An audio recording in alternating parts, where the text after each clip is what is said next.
Iran dan Hamas dilaporkan merapat ke Rusia di tengah konfliknya dengan Israel.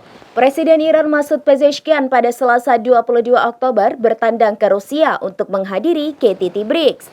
Selain itu, Pezeshkian juga dijadwalkan mengadakan pertemuan bilateral dengan Tiongkok.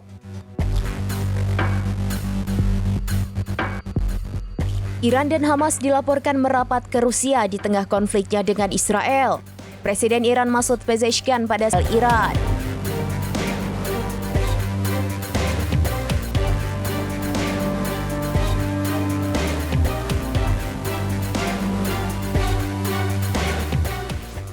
Demikian informasi terkini Syederalun. Saksikan terus informasi lainnya. Jangan lupa like dan share seluruh akun serambinews.com.